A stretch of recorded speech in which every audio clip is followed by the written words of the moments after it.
This is the realest show out. You did the opposite of what I think most people do. Sometimes it can be kind of scary to just put yourself out there. That's real. That's raw. That's exactly what we're looking for. We look forward to connecting with you guys on all of our social media platforms. The way to support us is to like and comment on all your favorite episodes. And please don't forget to subscribe and turn on your notifications for the next Gut Check Uncut. What's up, everybody? Todd Speciale here, co-host of Gut Check Uncut. Got B-Bisc in the house. What's going on? Let's do this. Dude, this guy today is a stud. We're going to go over a little bit of his background, although I don't like reading shit, but this guy's a stud because I've been on stage with him. We've done some stuff together. He's not just a handsome son of a bitch. He's a leadership speaker, motivational speaker, corporate facilitator, and executive coach. He's helped hundreds of clients excel in their businesses, served in the U.S. Air Force, as well as a police officer with 10 plus years of corporate leadership experience. He's the founder and CEO of Leaders for Leaders, CEO of Think, React, Lead, which is a company dedicated to pushing people past their limiting beliefs by bridging the gap between their mind and heart for increased success. He's also the author of Think, React, Lead When Success and Accomplishments Aren't Enough. Everybody, let's welcome Mr. Dom Faussette. What's up, brother? Good day, sirs. How the heck are you guys? Doing good, man. Damn Good. I wanted to put in there, he's also known as Stone-Faced Faussette, but you're fucking smiling too much today. It's a great thing. You know what? That's, when you first start speaking, bro, like you're kind of going through some things and people get to see that side of you. But once you've gotten through them, like you don't need to be so serious all the time. Life is simple. Well, and most of the time they know you're an awesome speaker, number one. You teach people how to speak. I've seen you on stage. You're as powerful as it gets, but it also comes from your soul, who you are. Gut Check, as you know, because we're friends, right? Right. Has been a long time in the making. And it was originally spawned from trying to call people out and some bullshit. And then we got into why not, instead of call people out, let's give people the real thought leaders that are actually doing real things to help people, accomplish more. You are, to me, one of the highest level guys out there doing just that. Now, yeah, you got your Tony Robbins, your Cardones, and all these. We've had some people with millions of followers that have been on the show already, and it's pretty cool to have those people. But I like a guy like you, very humble, awesome dude, going out there, just impacting lives. And man, you started from really nothing. I mean, how'd you get into all this? I mean, tell us a little bit about Dom. I got into speak. So as a cop, I used to speak. The benefit of speaking to schools on your beat is that when you get to their house and their parents are doing whatever they do for the reason that you're there, when the kids know you, it just makes your job easier. Then I transitioned. I don't like to work. So when I got into the corporate space, I realized most people don't like to talk. So when in a corporate setting and you're running departments, when they give you projects, they're usually team projects. And I found out very early on that when you're dealing with like the finance guys and the mathematicians, they will do 6 months worth of work and not want to speak for 10 minutes to 30 minutes in a sales meeting. So when I saw that gap, I'm like, I don't like to work. I can BS to the best of them in the corporate space.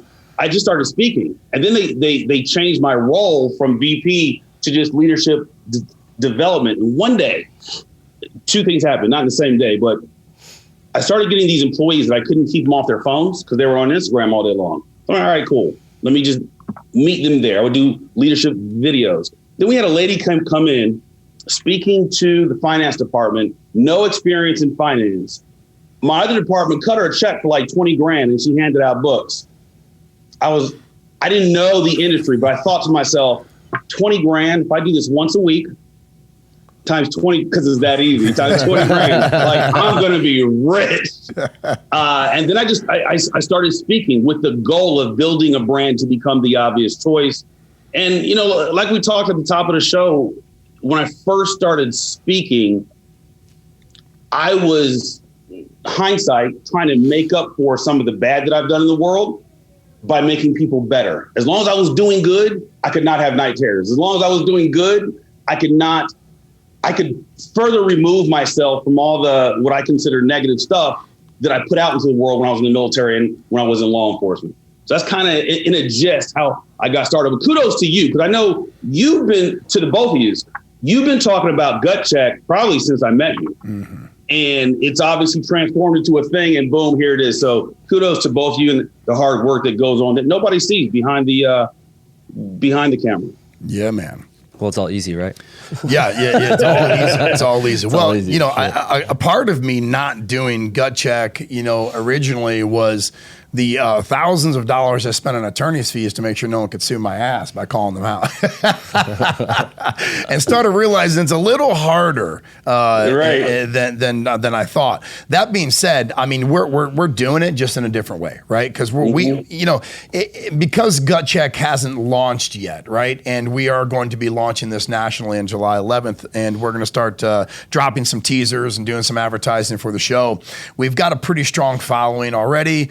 Kind of getting us to where we know that we can go. That being said, we are selective on who we let on the show. Like we had Tom Ferry and Brad Lee and some really powerful people on here, and a lot of people, they didn't have to say yes, right? We started out with some really top end people, Ryan Blair. I mean, we could go on, and we've done these recordings with these guys, and the information that they're giving people for free is so insanely powerful. I mean, what we're getting from them. So I knew it was shifting from, hey, fuck you, stop robbing people, right? To, hey, let's help these people that they're robbing, and let's make sure that they don't get robbed by getting them in contact and in connection with the right people that are going to do the right thing behind them, right? And that's kind of what we're doing now. Gut Check is going to help people do that. But a guy like you, who's you when you speak, you go full force. I mean, I've seen it. You were you were not just a person on stage ever. You're a personality, but you don't change who you are, which is the reason why, like you said earlier, you're an obvious choice, right? You and I have been on a lot of interviews together, and we've done some pretty cool stuff. And it's always funny when we're doing the interview, everybody thinks we're mad and shit, and we're texting each other, and we're like trying to hold a straight face because we're fucking with each other so bad behind the scenes. But I think people they see the strong Dom, and they see the natural ability to touch and change people's lives. But tell us about the fun Dom, man. I mean, you have a ton of fun. Your social media, I wish I was as good as you at social media. You're so good, man. He brings, I shit you not, Brandon, he brings a fucking suitcase on rollers with him when he goes to events. And do you have it there, the yellow one? Is it there anywhere? Yeah, this right here. There it is. And you bring it everywhere, but it's crazy because everything's about content, and I know you're a strong advocate of that. Tell us a little bit about why you bring stuff with you, because dude, content, you got me like just completely I'm not even close to a Dom Faussette. Why is content so important? So I'm going to start like this. You and I both had humble beginnings, and I'll be totally comfortable admitting Todd is richer than I am at this moment. So when you don't have the luxury of spending $10,000 on a camera crew to follow you, you buy the cameras because it's less than that. And then you figure out how to use the technology. And not even that. It has its ups and downs. I don't trust people. Because how many times have anybody in the industry hired somebody to speak or hired somebody to record content and they make a mistake? I'm not in a position where I can knock somebody out for making a mistake anymore. So, I have a brand, and it's better for my mental stability to just do the stuff myself. So when I go on, I got remote controllers, I got 3 cameras on right now. So when I get to an event, I don't have to ask anybody, hey, can I get my content back? Or I paid you 3 months later. No, I got my cameras. I set them up. I dare somebody to take them, and they're all sitting out there. I record and I go. But I started doing that because at the end of the day, like I want my son to see the content that I create. And let me just real quick, for anybody who's not as rich as Todd and doesn't have the financial acumen the way Todd Partner has, right? Just record with your phone. Get a couple phones. Everybody has more than one. Record the content. This is how you find your video editor for like pennies on the dollar. Go to Upwork or go to Fiverr. I would go to Upwork. Go to Upwork. Find 5 videographers, editors within your price point, right? So I'd say $6 to $10 an hour.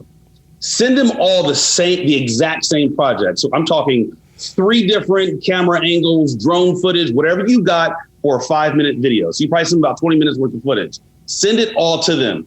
whoever gets it back to you the quickest, the most proficient, the greatest brand, and the most easy to communicate with is the one that you hire. And that person will stick with you for a while. That's what I've done. And just a real side note before somebody says, I can't do all that stuff. There's ways to do it. Well, I love that because, there's a lot of people that, whether they want to be a speaker or just a personality or whatever the case may be, there's a lot of people that can use that as an excuse. Well, shit, dude, I don't have 10 grand for a fucking camera crew. I'm not, how am I going to be able to do that? I can't do that shit. Like, if I had 10 grand, if I was rich as Todd Speciale, I'm sure I could do that too. You know what I mean? Like, there's a lot of people that use it as an excuse or as a crutch instead of just figuring the shit out. I mean, it's kind of like our podcast that we created. Yeah. There's no one. We didn't hire a podcast consultant. I don't even know if they exist. If they don't exist, that's a great idea. But like we didn't go and find all these fancy ass people. Even though we probably could find them if we wanted to,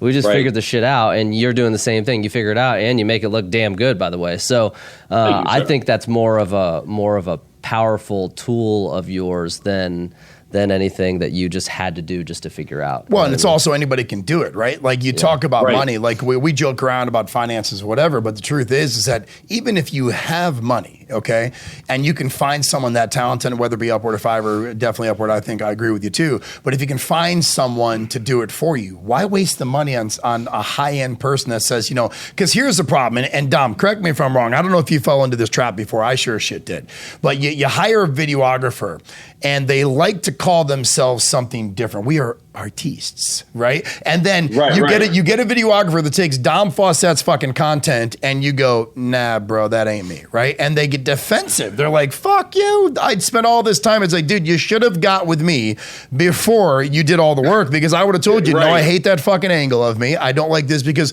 what we put out there is a lot of natural stuff. Don't get me wrong. That being said, when it's time to edit, cut, and make it Dom Faussette, it's Dom Faussette's stamp. It's your brand. It's who you are. And a lot of times these videographers or these editors or whatever the fuck they want to call themselves at times, a lot of them get defensive because they're artists, right? And they are artists. They're creating something pretty cool. That being said, it needs to be to Dom's approval, to Todd and Brandon's approval, because a lot of times people out there they get defensive as shit. We've ran through a couple of guys who are just like, hey, dude, listen, you may be the baddest son of a bitch on the planet, but what Upward and these places do, it allows you to save a shit ton of money. Like you just gave great ideas for someone to get 3 to 5 of these guys or females that are editing out there and say, hey, whoever I get back, whoever's the best, whoever's the most proficient, that's who I'm going to hire. But the cost is way less than finding someone in your hometown that thinks there's some professional video. Because on the flip side, we've also had guys that come in and they go, you can't do that, you can't do that, you got to do this, you got to do that. And then another guy comes in and goes, what the fuck? It's one, you just plug this in, right? And it's that easy. And they try to get you on cost. I mean, because, we talk about sales. I mean, Brandon will tell you, and I hate even saying this on live because, I hate saying this on live. It's going to ruin the trick. But, we always say in life, don't ask for what you want, ask for more than what you want so you get what you want in sales, right? That being said, it also works the other way, right? I've had a videographer come to me and say, what prices are you getting? And I've gotten like, $500, $600, $700 for these like longer videos. And I go, oh, dude, I was like, you're not even gonna believe this. We're getting like, the prices are so high. I think the top end one brand we got was like 300.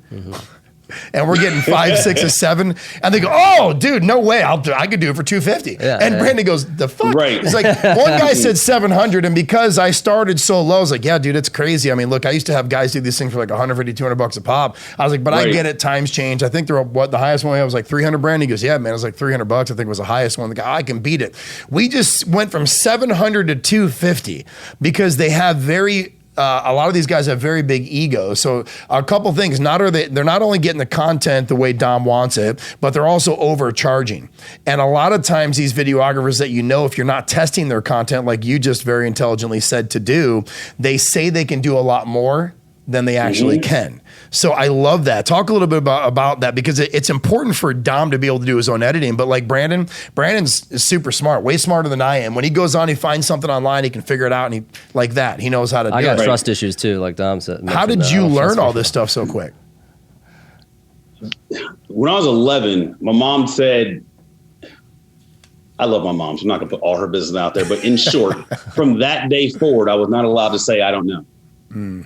So I think God talks to us and gives us insight on what our next move is going to be.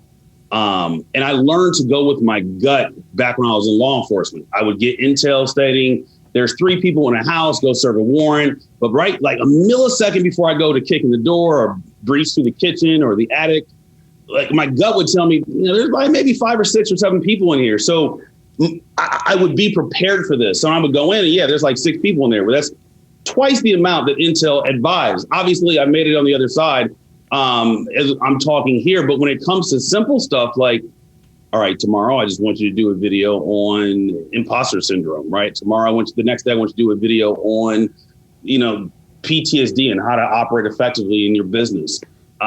So I don't read a book for videos. I just have an idea. But the other thing is, just like you said, there's certain ways that I wanted it. And I think I watched an interview, not I think I did, with Nipsey Hussle. He said, I need to learn how to do this stuff first. So when somebody tells me they can't do it, I can show them how it's done and fire them and then hire somebody else. So for me, it's just technology. Technology is very simple. It's very 1 + 1 is 2. Technology, math, finance. You're not dealing with people. You're just dealing with facts. Numbers don't lie. People do. So I've never positioned myself to tell myself it's going to be hard. Yeah. So I got a question. So, from the outside looking in, and I'm sure there's some parallels, but from the outside looking in, you go from law enforcement to kind of speaking and helping people with leadership, and they're very, very different worlds. I'm sure, again, some parallels, and you're great at creating content. But how do you go, for an outsider looking in, how do you go from you're in law enforcement to all of a sudden now you're speaking on stages and building content and all that kind of stuff and figuring shit out? What's that in between though? Is it like the content, you build the content first and then you build yourself your brand, or you go and how do you go and want to get on stage? And some people may go, well, I don't even know what the fuck I'm going to talk about. I'm not like the master in any one little thing unless you were and I don't know about it. Like what's that transition like from being in something like law enforcement to then speaking on stage, to where what comes first, the content or the brand or just Dom just reaching out to people? Like how's that gap work for you? It's almost not dumbing down the question, but I'm going to phrase it this way for anybody watching this. Like, I need that answer right now. It's almost like saying I'm going to go for a run. Then what goes first? Right leg up, left foot down, or left leg up, right foot down? You got to do it all. So if you're going to go, if everybody can speak, unless you're a mute, but then you can sign. So everybody can speak. Everybody can effectively communicate, but it's just like fighting, right? It's just like kicking indoors. You do it day in and day out. You build up the reps. But if you're going to talk, you might as well video record it. You can record the content and then post it. My first video was garbage. The lighting was off. I didn't know anything about ISO or about anything, and you mentioned reaching out to people. I advise to people, stop reaching out for people, because majority of the information you need to become, as I call the obvious choice, it's inside of you. Like if you have a passion to speak, there's a reason why that thing is in there, right? When I had a passion for buying my first Ducati, it was in there since I was a kid. I didn't tell myself, you know what? I need to figure out how to ride this thing before I buy it. Nope, I bought it. And then I figured out how to ride it along the way. So it's just, and I said, dudes struggle with doing videos for some reason. But we don't struggle in the bar when we want to go talk to the hot chick. So we have to have that thing. Well, Brandon does. Brandon. I use the law of attraction. They come to me. Right. Become the obvious choice. It's whatever works. Yeah. But we have to have that thing that pulls us. So we have to be very real with ourselves. So the answer to your question is, I've always had 2 jobs. Like I had my lawnmower business when I was 10, horrible at that. I was always trying stuff because my thought process is I wasn't supposed to be alive past like 30, 27, to be honest. And once I hit 30, I'm like, wow, like I'm alive. What more can I do? Like I was managing a finance department at a major corporation and I still don't have a degree. So when I wake up and I have math majors and finance majors reporting to me and people that are working on their doctorate in something that I have no clue what it's about, but you're reporting to me. Really what it is just confidence. I call it command presence, because when you're confident, you in yourself, you can get very, very far in life. But it's self-talk. And I'm not going to fall into the woo-woo stuff. But the moment you think to yourself, I can't do it, well, bro, you're not going to be able to do it. Yeah. Tell me a little bit. I want the world. I know what it is, and I love the brand, to think, react, lead. Can you tell people about how that came about? Because I think it's as powerful as the word sound. I mean, it really is. I mean, what is think, react, lead, and how does it change people's lives? I use it for me in the corporate space to structure how I showed up to work every day. Think as an executive, react like a soldier, and lead in every aspect of my life. So when I got to work, I couldn't let things offend me. I couldn't let things get under my skin. So I needed to problem solve. So I needed to think as an executive. So I'm carrying myself as though I've already got the promotion. So I'm thinking as an executive. How does an executive think? So I started reading books on how executives thought, and then react like a soldier. Go all in, just run and gun. Go hard, go all in, take out the target, and then report back to base. And then lead. Leadership is influence, nothing more, nothing less. That's a John Maxwell quote. But lead. So how can I become this or be the same person at home and still be the same person at work, still be the same person at the grocery store, still be the same person on Fox, CBS, NBC, and then still be the same person at my son's, soccer club, being the same person. So I use that for myself. And I had it was part of my life before I even got married. And then because I was so passionate about it and I talked about it in my employee meetings, it just became like I needed a brand that I could believe in. I'm like, think, react, lead. That's TRL. That's Don Faussette all day long. And I just ran with it. Yeah, dude, it's powerful, man. I want to ask you about leadership. I think in today's world, especially after the pandemic and everything that's going on, and we don't want to get too far into that. It's not really. It's an opinion, in my humble opinion. It's an opinion about COVID. That being said, a lot of leaders and companies kind of went downhill, right? They got crushed through this whole pandemic.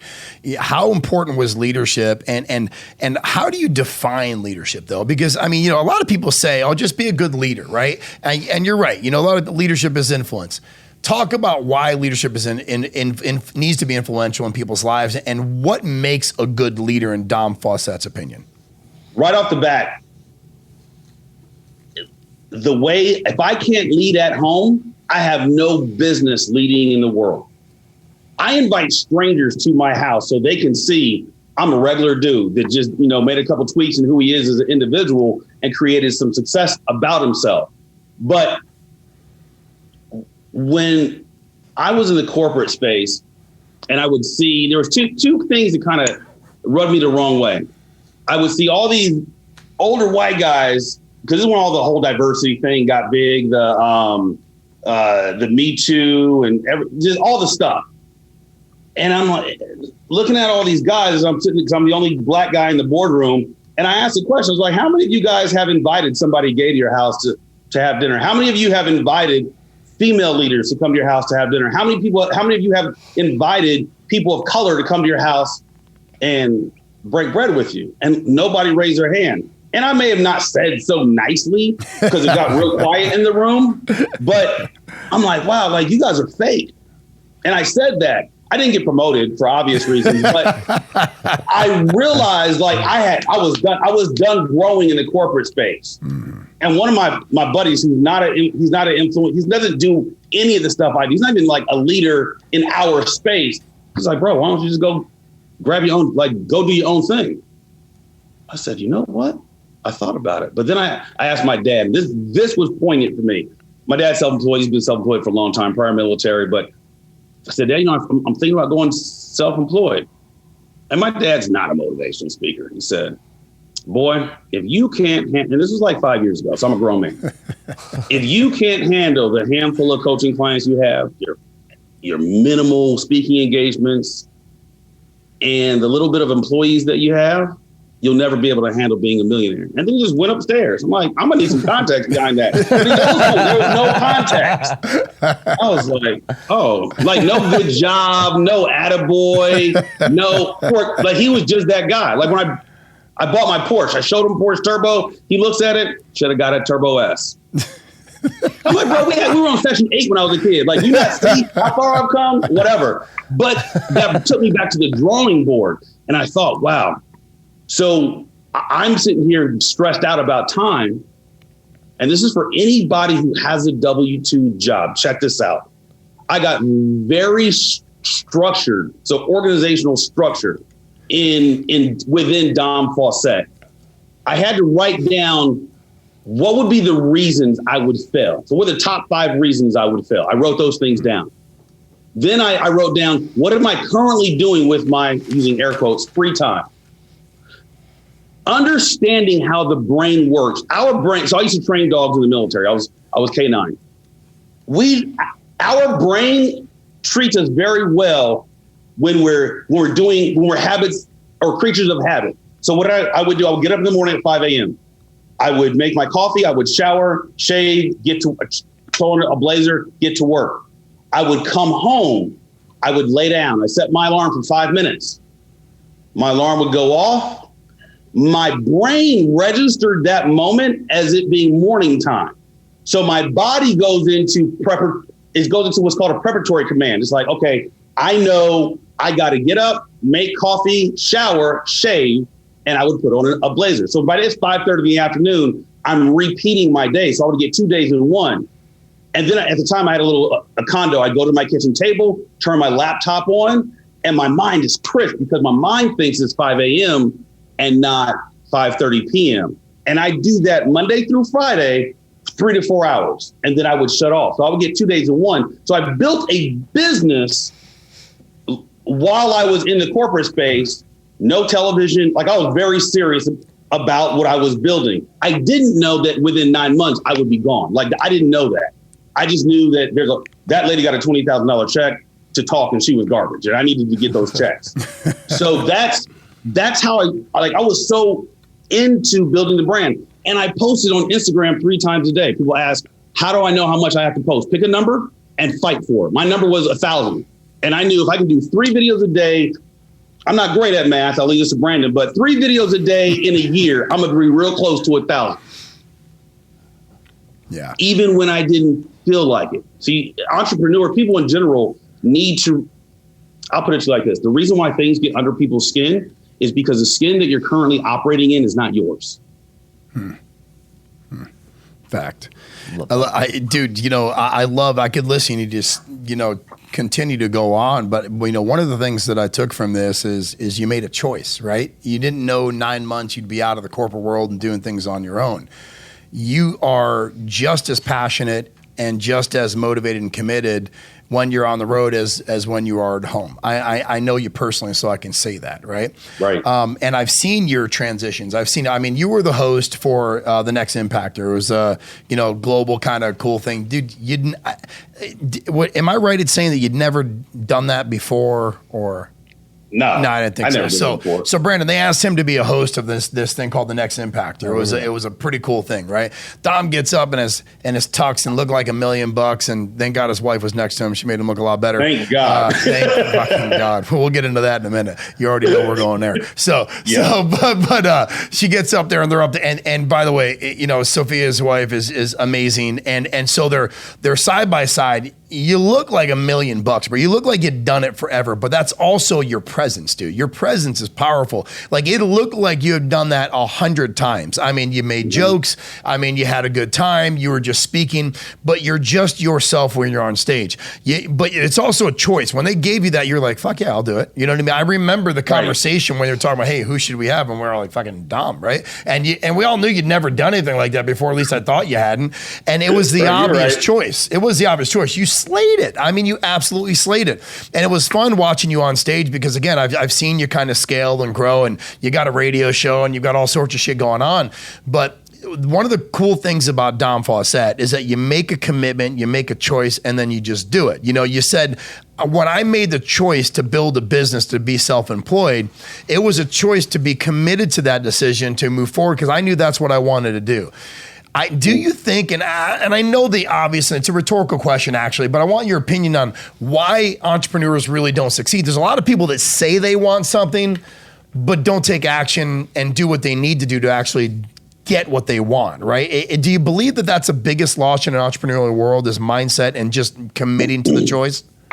I'm going to answer that question. One, thank you for the kudos. I appreciate that. I had a guy on my show, reminds me a lot of you. Is this handsome? Not a lot. Like if you and Jason were to have like a stepbrother, it would be this guy. But I had him on my radio show, and the question and he had been to prison, but he's very successful out here in Scottsdale now. Wait a second. Did he just say reminded him of someone that's been to prison? Yeah. I don't know. It's a little weird. It's with your prison tats. He was a tatted up white guy that really didn't care about what anybody had to say. So I'll just go with that. I asked him, I said, we're around a lot of people that, started with things kind of handed to them. They have the nice house. They didn't go to prison. They weren't on drugs, right? They weren't gang banging. But everybody that I sat across from during my radio show interviews, the people that have had like almost nil, like nothing, like that far away from nothing, become the most successful. So back to your statement, I truly believe that people don't know what going all in looks like. I don't think they know what grit looks like. I think they know what emotions feels like. And there are days that I wish I knew, how to be better at, dealing with emotions, but that wasn't the skill set I was given. I'm good at kicking in doors. So I think people overthink, and there's a lot of intellectual people out there. As a coach, this is what I have found. And I got this feedback from one of my clients. So I had a client jump on and he left within like a month. And this is like the fourth time this happened in like a 6-week period. And I said, bro, you've been with me. He said, look, man, understand this. I almost quit you 5 times. He said, when you think about something, you do it. The average person has to see the result pan out in their head by way of looking at statistics, by way of overanalyzing before they take a step. So when you told me just do it, I'm like, I need to know why. So I think the answer to your question is people need to know why. And I think as a coach, it's my responsibility to tell them more than 50 times because they don't like to listen. But they're also afraid. People are afraid to fail. Guys like yourself, guys like Brandon, guys like myself, we're not afraid to fail. To me, failure is death. And I've stood over guys that have breathed their last breath. And I've never heard anybody say, oh man, this is better than speaking on stage. People always say speaking, most people would rather die. No, I've never seen a guy, I've seen a lot of guys die, but I've never seen anybody say, I'm glad I'm not speaking. No, but when you see the soul of a man or a woman fade to black and as it just sinks to the back of their skull, you realize life is short. Like I don't have the luxury of saying I'm afraid to do it or I don't know how to get it done. We're humans. There's nothing we can't do. Yeah, man. Well, it's crazy. There's that saying, paralysis by analysis, and I think a lot of people just they want it. They want everything to be perfect before. And I've got some personality traits that are like that, where I want everything to be planned. I want to know all the answers to all the questions, and then I'm going to go. And I think that happens with a lot of people in business and personal and otherwise. And I think there comes a balance. It's one of the reasons that Todd and I work so well together is because that the thing that you guys have, that knock in the door type of what do they call it? Shoot, aim, fire, or fire, aim, shoot, or whatever the hell that saying is. I'm tracking. You know what I mean? Like, that is such an amazing personality trait, and that's why we worked well together, is because I can get a little analytical and kind of looking at everything, but when you marry those things together, it can be powerful. But you got to have that passion and have perspective. I mean, you got to understand, not everyone, I don't think personally, not everyone is able, thank God, to see someone's life leave their body. Yeah. And that's a powerful, right. Like, that's a powerful thing to see. Now you've been able to kind of use that as a little bit of a tool for yourself in a positive way. But I think people just need to take their own personal perspective and experiences and find the same outcome that you've gotten. Find a way to use it, to know that life ain't short. Quit fucking wasting time and just go at it for whatever you want. Yeah, so I love use their hard, right? Yeah, like, yeah. I mean, everybody has a different level of hard. And again, we've talked about it in other shows, but it's like, you know, Brandon's hard was different from mine, but it was still fucking hard, right? I mean, Dom's hard is different from ours, but it's still hard. You know, we talk about this a lot, Tom. You know, you and I, we're pretty much the same person. You know what I mean? And a lot of times, you know, we see something, there's a vision that we get. We don't need to see the results. We know what we can accomplish, right? We'll run through the fucking wall, right? To get there. It's that simple. No one's going to stop us. We're going to figure out a way to get it done. Brandon, on the other hand, is a guy who is as much self-confidence as I do, but he's very strategic on his choices. Okay. So when we were building this platform for Gut Check, as everybody knows, it was me for a long time. And I brought Brandon on because he's better than me at a lot of stuff. He's also fucking hilarious. And so that helps. I know I'm not Mr. Funny Guy. You know, like you and I, we have our jokes and we want to have fun. Brandon's fucking funny. So it helps with the show. So it's strategic. But that being said, it's like this, he always tells me, he's like, man, you got to slow the fuck down. Like, I know that you want to run. Like, we had Paul Blanchard on the other day, you know, and we did a habit finder and he's looking at different things. Like, man, you guys are same in a lot of ways, but you're not in others. And that helps complement each other. Yeah, I want to get into this and all joking aside, you have a beautiful and stunning wife by your side. Your relationship is tremendous. You're best friends. You've lived by each other's sides through thick and thin, and your partners in life. How great is it to finally find someone like that? Because, you know, seeing you guys together, dude, I think it's couple goals, as people say. You both respect each other equally. You're an amazing husband. She's an amazing wife. How is it having someone like that by your side, and how important is it to have that type of support on a regular basis? You know, you ask how great is it? I'm going to normalize it. It's not great. That would be, and I'm not knocking the question, but I'm prefacing it this way for the listeners and the viewers. It would be like you sitting down at the table and eating, and then somebody say, "How great is that dinner?" Well, I live in America. Like I eat 3, 4, 5, 6, 7 times a day. It's not great. It's what I expect. So before I got married, I had non-negotiables. I had a list of what my expectations were in a life partner. So when I met this woman, and I wasn't dating for a period of time because my standards were high. I'm Don Faussette. I get the best. Now, what does the best look like in my life? 1, 2, there's a side of me that also thinks, I grew up in the inner city. And, you know, one of the phrases was, if you don't do it for your lady, another brother will. So, like, there's a lot of that mindset goes into, I don't think I'm a king. I treat her as a queen, but I'm the head warrior in her castle. So when I go out, like I'm fighting for as much as I can, and I'm bringing as much as I can back to her to prove to her the value that I bring to her castle. But it goes both ways. A lot of couples these days, let's use a seed and dirt analogy. In order for a seed to flourish, it's got to be covered by the topsoil. And that topsoil, you know, all the natural elements, the sun, the rain, too much of it is not good for it. It's got to cultivate. And then once it comes through and it becomes a big tree, then the foliage falls down and eventually the earth works, it turns back into dirt, and then it covers itself. So there's a lot of yin and yang. Couples nowadays, they're both trying to be the dirt or they're both trying to be the seed, and they don't want to grow.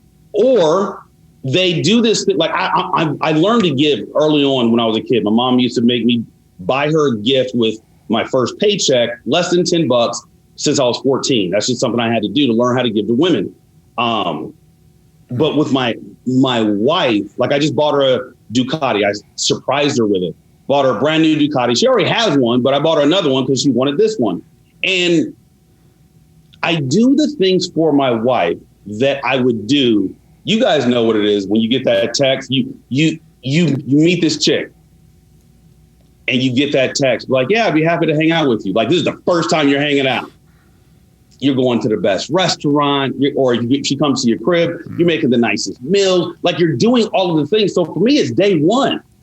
What do I do to make you feel like you are actually the queen of this castle? Putting my pride aside you may not give to me the way I give to you, but I don't care. So I think any couple should operate from a standpoint of like, that's where you lead first. And the last thing I've ever wanted to happen. So my wife comes with me to a lot of events. I never want to say something on stage that she brings up while we're in the airport that goes against the way I actually am at home. So I keep it 100 at home and I do the exact same thing on stage. So that there's no miscongruency. I love that, dude. Yeah, I mean, Brandon, he talked, there was someone, I forgot who it was, they were talking about, you got to be, the same at home as you are when you're not, right? And you also have to make time for both. Well, you guys definitely make time, right? I mean, you guys do. You have a lot of fun. Brandon just had a weekend with his wife. I had a weekend with Michelle and our family. It's so important to have that time together, right? Because again, I think it was Danelle that said, if you don't spend time with your family now, you're going to lose it. They're going to be gone later, right? And so when you literally commit to building something like this or what you're doing, you have to commit equally. That time has to be there because, we used to say a lot of times, a lot of sales meetings, year your life for the rest of your life, year your life for the rest of your life. And she was like, no. She goes, you got to go all in on both sides, okay? Don't put it all in now. If they were to die on month 11 of that year of your life, you didn't see them for those 11 months, you can't spend any time, with them. And it's super powerful, man. It's one of those deals where, I see it time in and time again where, I've literally dove into something head first and, I'm working 15, 16, 17 hours a day trying to master this, right? That's me. That's how I'm made up. I want to be a perfectionist at things that I do. I want to learn how to do it. If I can't do it, I'll get somebody that can, and then I'll stay in my lane. But as I'm building something, it's my focus is so directed and it's a target. It's a laser that I'm looking at that sometimes I forget about all that's around me. And that's not good. You don't do that. Right. And that's so powerful, man. It goes back to looking at those individuals I've seen breathe their last breath. There was a moment, like when you first get into the speaking space, you start to find traction and people start reaching out to you and start traveling. I don't curse outside of my house. I don't curse at my wife. I've never called her out of her name. I've never even yelled at her.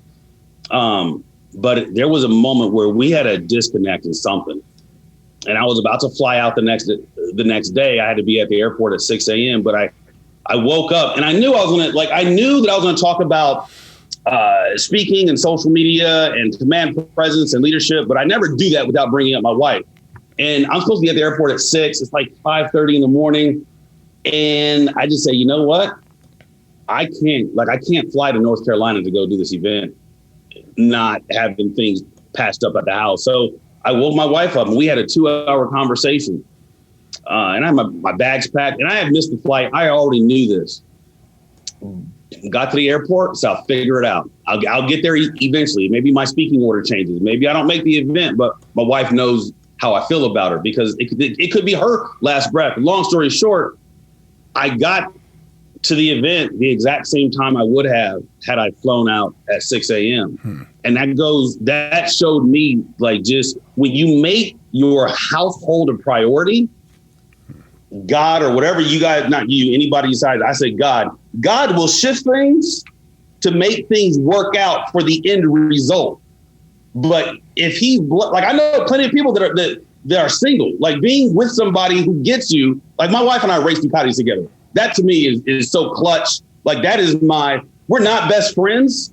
I don't have best friends, but we are connected on a level that I can't connect with on anybody else. But in hindsight, she can put up with my PTSD. She can put up with, the occasional night terror. She can put up with the side of Don Faussette that most will never see, or most don't have it within them to see because it's scary.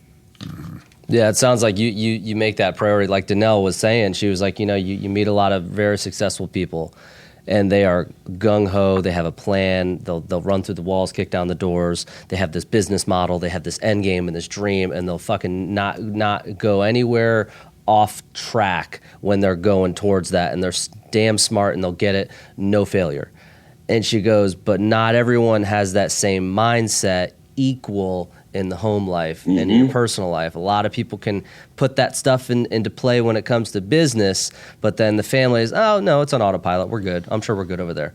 She goes, but if you can take that same mindset and shift it equally towards family, and you've got that running on the same level that, you know, your business mind and your self-motivation and all that goes, that's when the both come together, and that's when both become more successful. So it sounds like that's exactly pretty much what you're doing. You put that, I mean, you missed a damn flight and possibly missed a speaking event at that time. You thought maybe I might miss it, but this is just as important, if not more important, than a fucking speaking event. So well, I heard practice. him say that he may have missed the moment on stage, but didn't miss the moment with his wife. You know what I mean? And the moment with his wife was more important. You know, where Danelle even said it herself. She was like, she said, she goes, I may still be married had I fought harder. Remember when she said that? She goes, I may have still be married right now if I fought harder at home. And now I teach people why that's so important, right? And it may not have been with her ex or whoever it may have been. That's Danelle's business, not ours to get into.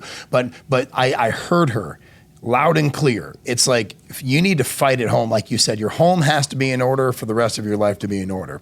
Now, that being said, there's a couple questions Brandon wrote down. We want to get off to, let's get into some good stuff about coaching, because we're not going to keep you here all day, I promise. But, Brandon wrote a question. Now, should everyone coach, and how important is your voice in coaching? Like I know that, you got a great voice. You'd messaged me when we were talking the other day, and you had said, hey, Todd, when are you going to do a radio show, man? You got a voice for a radio show. I'm not sure if you've ever heard a voice like this, but imagine this guy on stage, okay, right now, because you got to put it out there. I need Dom to hear this. I mean, we have a guy that Brandon portrays to be at times, and he's called a benefits coordinator. I want you to hear the benefits coordinator, and I'll act as a motivational speaker. I might have just blacked out. Where did that come up in the conversation? It's about voices. I wanted him to fucking hear it. Dom's my friend. I want him to hear it. Let me hear it. I have to hear it now. Introducing Todd Speciale, a big motivational speaker, TRL, #TRLU.com, XYZ. Oh, man, that is your typical podcast intro voice. Dude, he's hilarious. Do something motivational, bro. Tell me a little bit about who you are, sir. You want me to go into please tell me about who you are. Man, you really put me on the spot. I'm going to put you on the spot. This is what speaking's about. You asked them. They threw our asses up on stage. Go ahead. Go ahead. Yeah. How long have you been this handsome with a receding hairline that far back?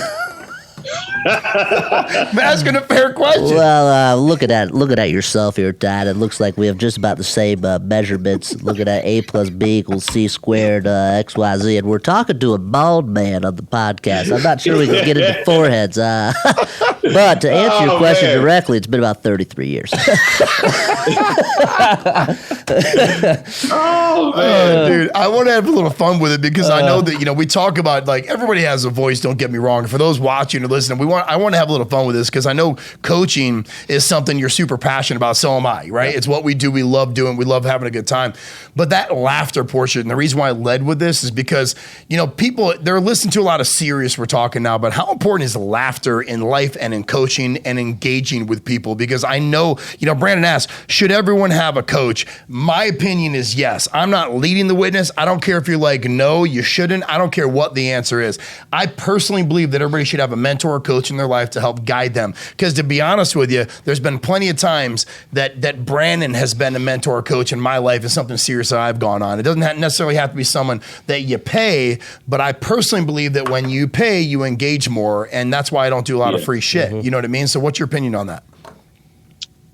I don't think everybody needs a coach, and this is the reason why. But mentorship is free, coaching costs. That's just how when somebody texts me, do you mentor? Yeah, junior high kids. Like, that's it. But no, and this is the reason why. You get more from your dollar spent on coaching if you've done everything you can possibly do to get to the level at which you're like, you know what, at this point, I need a coach. For example, I was going to hire a swimming coach, and not to further the stereotype that black people can't swim, but I was going to hire a swim coach, because I did this little marathon, I don't know the name of it, the swim run. what do they call it? The triathlon. It was Triathlon, a mini one. Totally stuck to the swimming part, right? No surprise. But I said, you know what? I pay all this money to go to this fancy gym. They got a couple pools. Let me swim. Let me do what I can do first for a couple months. That way, by the time I do hire a coach, they have something to work with. There's nothing worse than me being a speaker coach and somebody hiring me for that. And this person's never done a video on social media. They've never been on any kind of stage, whether it's free Toastmaster stuff or stuff at their church. Like, they've never even spoken. They don't know what they sound like outside of their internal voice. Like, I can't coach you because the little bit of things I'm going to tell you to do, you're not going to do it because you haven't seen what you're made of. Now, understand, if you need a coach to help you get to the point of seeing what you're made of, know that you're hiring a coach for that. I tell guys and gals this: hire somebody that's just 10 steps ahead of you. Because the mistake that a lot of people make is, oh, I want to get into sales, I'm going to hire Todd. Bro, you're living at your mom's house. You work at Target. You've never sold anything. So Todd has forgotten so much about where you're at, if he even ever knew, that he's not going to be beneficial. He's too far ahead. So hire the guy that just launched his first call center, or the guy that's number one in his call center and he's got 3 employees. Like, hire that guy or gal. So the coaching thing is, I think people hire coaches to make an excuse for what they're not doing. Love that. As opposed to the guys and gals that hire coaches. Like, I told my coach, that's not what I need. This is what I need. I understood that works for you, but I hired you for this one thing. Like, I hired a motorcycle coach the other day just to learn how to corner. And when he started talking about picking up speed in the straightaway, I'm like, that's not what I hired you for. Let's get squared away on this. And people are very uncomfortable. Understand this: you pay money, you're the client. Say things, but you should be able to hire a coach that when you give it, that they can give it back. They're not just pushovers. And I'll stop there. Well, I think some people may think that hiring a coach can almost be, some people can be like the easy route. Like, for you, it was a hell of a lot harder for you to go and fucking try and swim by yourself than it would have been to just not do that and go, no, I'll hire a coach and they'll just show me how to do it. It's like I'm a weirdo. I watch, I've seen every Shark Tank episode ever. And you get, people that come in and ask for money and they'll say, well, how many sales do you have? And they go, oh, no, none yet. Okay, well, how many doors did you knock to go try and sell your product first? No, I wanted to come into Shark Tank and kind of get this. How much money have you invested so far yourself? Oh, none. I'm still working my full-time job. So you haven't done shit. You're just here for, you know what I mean? So it's kind of the same thing. I think people may try to use that coach as that easy, quick jump off versus, no, fucking kill yourself first. Get that raise up. Get yourself to a point where you feel like you've done a bunch, and then that coach maybe can take you right to that next level versus your coach doing all the shit for you right from the ground up.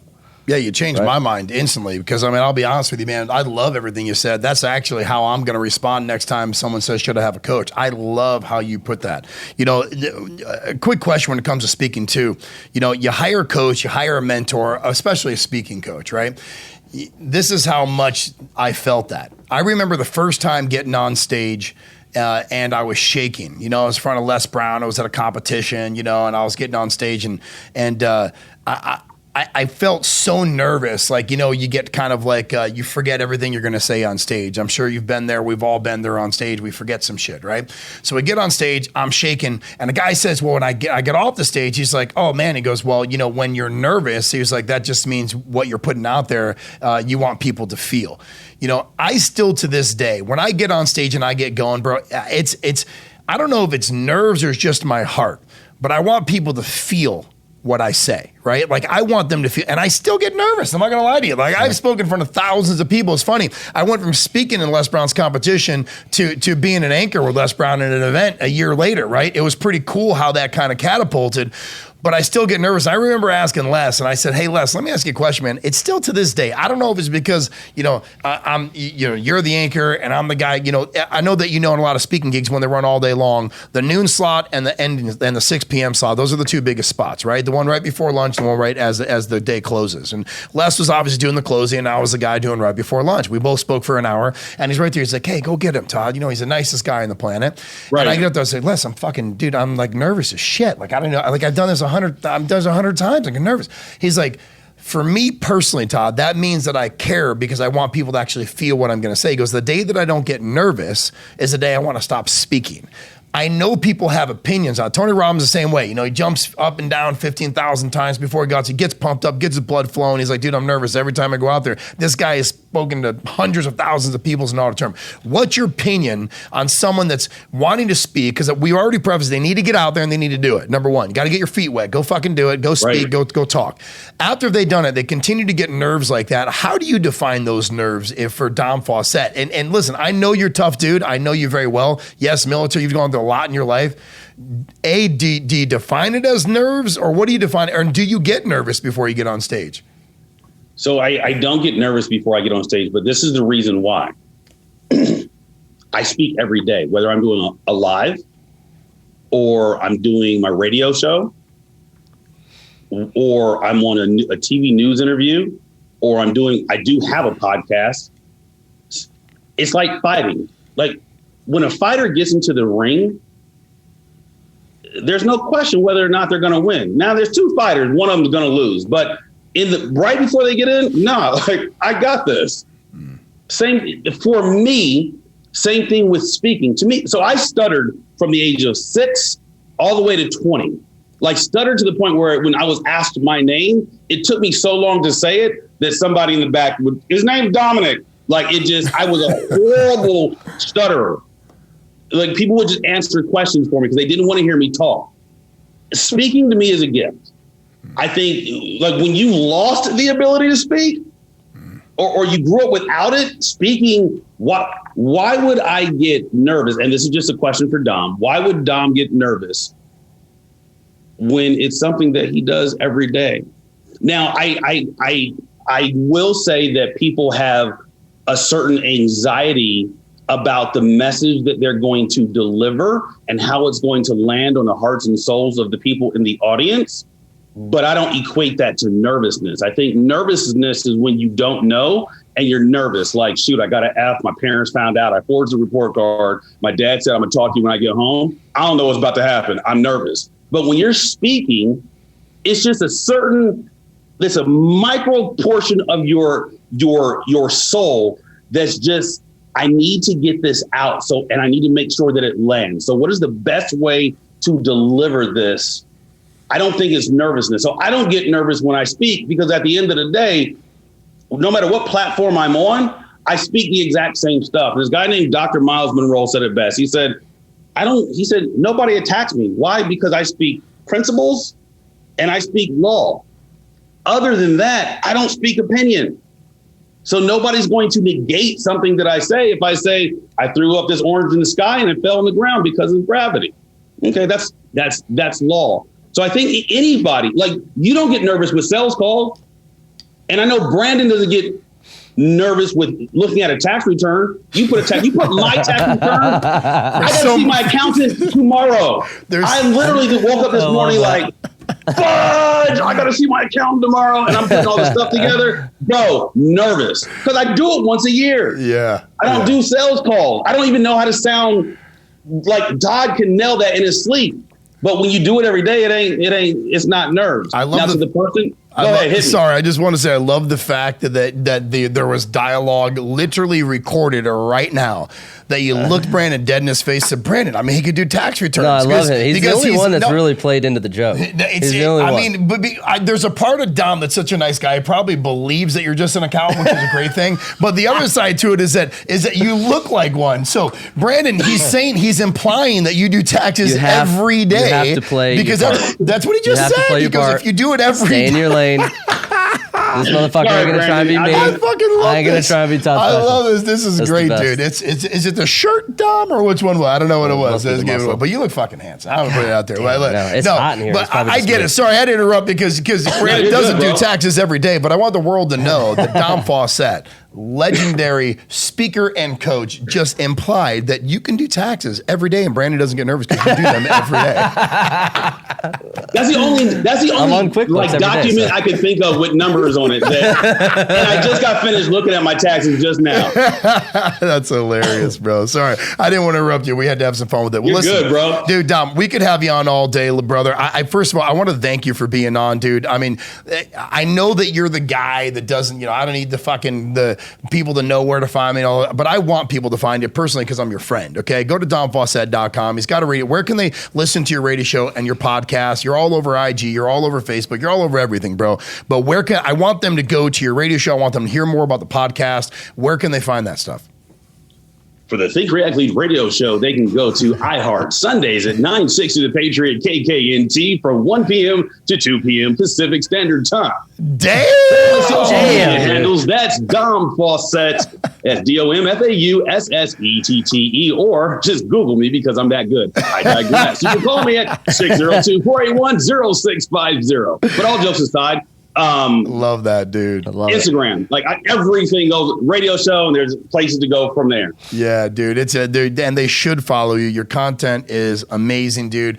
A lot of people tell you, to me, it's flawless, dude. I love watching your shit, dude. You know what I mean? Especially because your wife's hot. But other than that, dude, you're there. I know she's gonna see this. So I love her very much. I love you both very much. We have a lot of fun. We're at events together. It's cool to see good people that love to help people win. I'm just going to say that. You're an amazing dude. I want people to follow you, man. Again, domfaussette.com. Your website's awesome, bro. Think, react, lead. You're just a stud, dude. I mean, I don't know. What do you think of Dom? I told you you love him. Dude, yeah.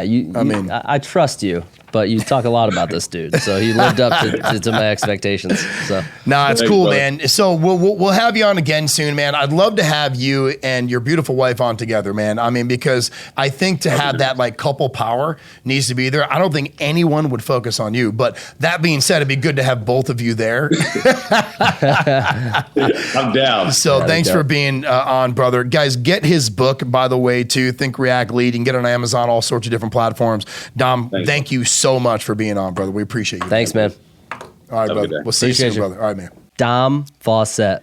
What a badass. Dude, I don't know.